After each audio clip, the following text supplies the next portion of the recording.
Good morning everyone, this is JB sir. इस question में हम समझेंगे कि कैसे थ्योरी से पहले इक्वेशंस बनाएं और उन इक्वेशंस का सॉल्यूशन ग्राफिकली कैसे निकालेंगे। शुरू करते हैं भाई साहब पहले क्वेश्चन को। देखो क्या बोल रहा है, एक बार पढ़ के सुनाता हूँ। Form the linear equation from the following problems and find their solutions graphically. Graphically निकालना है सॉल्यूशन। क्या करना है, पहले इक्वेशंस बनाना है, फॉर्म द इक्वेशंस, उसके बाद ग्राफिकली सॉल्यूशन निकालना है। तो पढ़ते हैं भाई साहब पहले क्वेश्चन को। क्या बोल रहा है, 10 students of class 10th took part in mathematics quiz. If the number of girls are 4 more than the number of boys, find the number of boys and girls who take part in the quiz. Quiz है ना, quiz बोल रहा हूँ मैं, quiz होता है वो। ठीक है, ध्यान से देखो हमसे क्या बोला गया, अच्छे से मतलब समझाता हूँ मैं।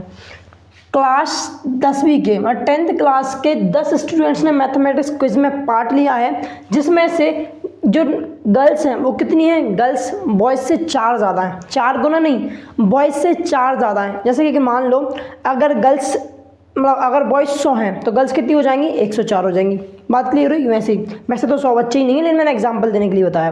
तो भाई साहब गर्ल्स 4 ज़्यादा हैं किससे, बॉयज़ से। अब हमसे बोला है क्या निकाल के बताओ, गर्ल्स और बॉयज़ कितने हैं, अलग अलग निकाल के बताओ, सेपरेटली कितने हैं बताओ। ध्यान से देखो, ऐसे क्वेश्चन में हम क्या करते हैं, देखो हमें जो चीज़ नहीं पता होती है ना उसे हम एज्यूम कर लेते हैं। अच्छा सोचो, तुम ही सोचो, जो चीज़ अगर तुम एक बुक शॉप पे गए, वहाँ पे तुम्हें बुक का रेट पता है, एग्जैक्ट पता है, तो क्या तुम उसको एज्यूम करोगे, क्या उसको लेट करोगे, क्या उसके प्राइस को कुछ मानोगे? अरे नहीं मानोगे, क्योंकि वो तुम्हें ऑलरेडी पता है। जिस चीज़ का प्राइस नहीं पता है उसको ही तो लेट करोगे, उसको ही तो मानोगे। ध्यान से देखोगे तो यहाँ पे हमें क्या नहीं पता है, या फिर क्या पूछा गया है, find the number of boys and number of girls. हमें नंबर ऑफ़ बॉयज़ भी नहीं पता और नंबर ऑफ़ गर्ल्स भी नहीं पता, और यही दोनों चीज़ें पूछी गई हैं। तो जो चीज़ पूछी जाती है, जो चीज़ नहीं पता होती, उसे हम लेट करते हैं। क्या बात समझ आई? अरे हाँ ना बोल यार। देखो हम करेंगे let the number of boys x. मान लेते हैं जो नंबर ऑफ़ बॉयज़ हैं वो कितने हैं, एक्स हैं, और मान लेते हैं let the number of girls, जो हमारी गर्ल्स हैं, जो हमारी सुंदर कन्याएं हैं, वो कितनी है, वाई है।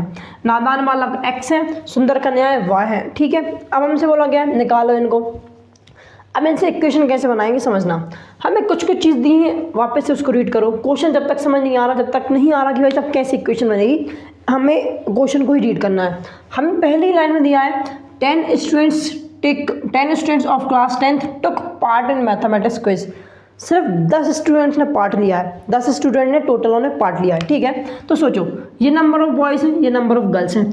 अगर मैं जितने भी बॉयज़ हूँ और जितनी भी गर्ल्स हूँ उन दोनों को मिला दूंगा तो 10 स्टूडेंट ही तो मिलेंगे, क्योंकि टोटल तो 10 ही है। अरे हाँ ना बोल यार, बन गई ना पहली इक्वेशन, इसमें कोई क्वेश्चन से वाली बात नहीं है। अब क्या बोला गया है, सेकंड में क्या बोला, और आगे क्या बोला गया है, if the number of girls are 4 more than the number of boys.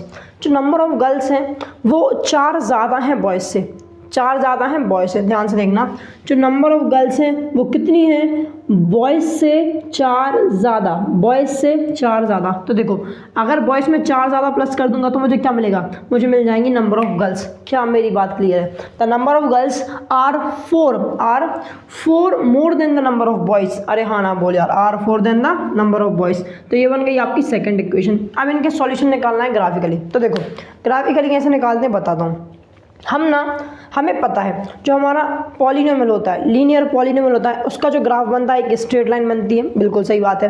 अब हमारी जो लीनियर इक्वेशंस होती हैं, चाहे वो 1 वेरिएबल की हो चाहे 2 वेरिएबल की हो, उसका ग्राफ भी एक स्ट्रेट लाइन ही बनता है। तो देखो ये जो दोनों लाइन है वो, ये जो दोनों इक्वेशंस हैं लीनियर इक्वेशंस हैं। अरे हाँ ना बोले यार, बिल्कुल सही बात है।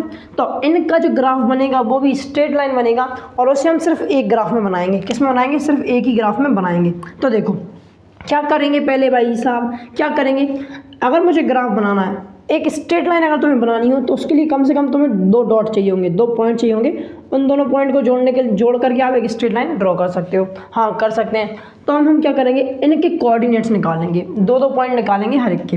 देखो पहले क्या करेंगे, एक्स के लिए जो हमारी इक्वेशन फर्स्ट है, फॉर इक्वेशन फर्स्ट, पहली इक्वेशन के लिए कुछ एक्स और वाई की वैल्यूज़ निकालेंगे, एक्स और वाई कोऑर्डिनेट्स निकालेंगे। ये तो तुम पढ़ के आए हो ना यार, अभी पॉलिनोमियल में कैसे कर देते हैं, एक्स की वैल्यू रखेंगे तो वाई की वैल्यू अपने आप मिल जाएगी। ठीक है, तो यहाँ पे ले लो एक्स, यहाँ पे ले लो वाई। अगर एक्स की वैल्यू मैं 0 रखता हूँ तो वाई की वैल्यू क्या मिल जाएगी, 10 मिल जाएगी। सीधी सी बात है, एक्स 0 हो जाएगा तो वाई की वैल्यू 10। अगर y को 0 रखता हूँ तो x की वैल्यू क्या हो जाएगी, डायरेक्ट 10 हो जाएगी। हाँ जी, ये कर दिया। अब भाई साहब इक्वेशन सेकंड का भी तो करना पड़ेगा, एक इक्वेशन का कैसे कर सकते हो, बुरा नहीं मान जाएगी सेकंड इक्वेशन। तो सेकंड इक्वेशन का डब्बा बना लो भाई साहब। भैया ओ बना लिया हमने सेकंड इक्वेशन का डब्बा। अब हमें क्या करना है, इसके भी सॉल्यूशंस निकालने हैं। तो ध्यान से देखो, अगर मैं x की वैल्यू 0 रखता हूँ तो y की वैल्यू क्या मिल जाएगी, मुझे 4 मिल जाएगी। अगर मैं y की वैल्यू 0 रखता हूँ तो जो मेरा x है वो इस साइड आ जाएगा इक्वल्स टू के, तो नेगेटिव आ जाएगा। मैं सोच रहा हूँ नेगेटिव ना लूँ, तो मैं क्या कर रहा हूँ, x की जगह 1 रख दूँ या 2 रख दूँ। मैं तो बोलता हूँ 2 रख देते हैं, इवन नंबर में आएगा। ठीक है, तो 2 रखेंगे, x + 2 कितना हो जाएगा भाई साहब, 6 हो जाएगा। तो y की वैल्यू कितनी हो गई, 6। क्या मेरी बात क्लियर है? हाँ जी। अब थोड़े आगे बढ़ते हैं। अब भाई साहब ये जो हमें कोऑर्डिनेट्स मिल चुके हैं x y के, इन्हें प्लॉट भी तो करना पड़ेगा, उसके लिए ग्राफ बनाना पड़ेगा। बना दो, ठीक है। देखो तुम्हें पता है मैंने सारे के सारे पॉजिटिव लिए, इसलिए मैं ये सिर्फ फर्स्ट क्वाड्रेंट इसको ही मैं बना रहा हूँ पॉजिटिव के लिए, क्योंकि मुझे पता है फर्स्ट क्वाड्रेंट में सब कुछ पॉजिटिव होता है। ठीक है, तो देखो 1 2 3 4 5, यहीं से भी यहाँ पे 1 2 3 4 5। अब 5 क्यों लिए हैं, क्योंकि मैं ना एक यूनिट को, देखो स्केल लिखना पड़ता है यहाँ पे। 1 यूनिट बराबर कितना लिख देंगे हम लोग, 1 यूनिट बराबर 2 स्टूडेंट्स या फिर 2 कोऑर्डिनेट, 2 स्टूडेंट्स मान लो, स्टूडेंट्स। अच्छा, जो एक यूनिट है ना वो कितनी होगी, 2 स्टूडेंट्स के बराबर। तो यहाँ पे देखो 2 4 6 8 और 10, और यहाँ पे क्या हो जाएगा 2 4 6 8 और 10। ये ग्राफ बनाना, ये स्केल लिखना सब कुछ आना चाहिए। ठीक है, सबको सिखा रहा हूँ, इसलिए हमसे क्या बोला गया। अब थोड़ा स्पीड से कर दें, ग्राफ बनाना आता है तो मैं ग्राफ में ड्रॉ करना आता है, फिर भी अच्छे से सिखाऊंगा, चिंता मत करो। x की वैल्यू 0 रहेगी तो y की वैल्यू 10, x की वैल्यू 0। देखो x कोऑर्डिनेट ये होता है, x एक्सिस ये होता है और y एक्सिस ये होता है, बिल्कुल सही बात है। तो इस एक्सिस पे 0, इस x एक्सिस पे 0 कहाँ होता है, बिल्कुल यहाँ पे। अरे हाँ ना बोल यार, x एक्सिस पे 0 कहाँ होता है, यहाँ पे होता है। ठीक है, तो x की वैल्यू 0 हो गई, y की वैल्यू 10 है। y कहाँ है, y कहाँ है, y की वैल्यू है, y की वैल्यू 10, x की वैल्यू 0, x की वैल्यू 0 और y की वैल्यू 10 कहाँ होगी, यहीं पे होगी। ठीक है, तो पहला कोऑर्डिनेट यहाँ पे आ गया, पहला पॉइंट यहाँ पे आ गया। दूसरा क्या है, x 10 होगा तो y 0, y 0 कहाँ रहेगा, y 0 यहाँ पे रहेगा। x 10 भाई साहब ये x 10 है, y कितना है 0 ये, तो ये वाला क्या हो गया हमारा, ये हो गया भाई साहब 10 0, हाँ ना बोल यार। और ये क्या हो गया, ये क्या हो गया हमारा 0 10। x लिखते हैं फिर y लिखते हैं, क्लियर है। अब जो दोनों डॉट्स आए, दोनों पॉइंट आए, उन दोनों को ये कर दो, ज्वाइन कर दो। स्ट्रेट लाइन बनी है, हाँ जी बिल्कुल स्ट्रेट लाइन बनी है। अब क्या करेंगे, सेकंड इक्वेशन के भी करेंगे। अब फटाफट करते हैं। 0 4, 0 कहाँ है, 0 ये है, 0 4 4 4 ये है 4, 0 4 ये आ गया। फिर क्या है 2 and 6, x की वैल्यू 2 और y की वैल्यू 6, कहीं यहाँ कहीं आएगा, कहाँ पे आएगा, ओके यहाँ कहीं आएगा। ठीक है, देखो मेरा ग्राफ शायद थोड़ा मेजरमेंट से नहीं है, थोड़ा ऊपर नीचे हो सकता है, तुम ग्राफ पेपर में बनाओगे बहुत सही आएगा। अब ये जो दोनों के दोनों पॉइंट हैं, इन दोनों को ज्वाइन करते हुए एक लाइन पास करा दो, करा दी। ठीक है, जहाँ पे ये पॉइंट दोनों इंटरसेक्शन कर रहे हैं, ध्यान से देखो इस पॉइंट को, इस पॉइंट के कोऑर्डिनेट्स हमें दिख रहे होंगे। इस पॉइंट के कोऑर्डिनेट क्या है, अगर मैं ध्यान से देखूँ तो ये बिल्कुल बीच में कहीं पे आ रहा है। ठीक है, और अगर मैं यहाँ से ड्रॉ करूँ तो ये भी यहाँ कहीं आ रहा है, मतलब ये है बिल्कुल सेंटर में, ये आएगा बिल्कुल बीच में, लेकिन ये थोड़ा सा क्या, मेरा कोई मेजरमेंट नहीं है ना प्रॉपर, इसलिए यहाँ नहीं आ रहा है, ये कहीं यहाँ बीच में आएगा। ठीक है, तो मैं ध्यान से देखूँ तो x कितना मिलेगा, यहाँ पे 2 और 4 के बीच में रहेगा 3, और 6 और 8 के बीच में क्या रहता है, 7 रहता है। ठीक है, तो 3 and 7 इसका आंसर रहेगा। अब देखना मैं बता रहा हूँ ये पॉइंट क्या है। ये जो पॉइंट है वो इस लाइन पे आ रहा है, मतलब ये पॉइंट इस लाइन का सॉल्यूशन है, हाँ बिल्कुल है।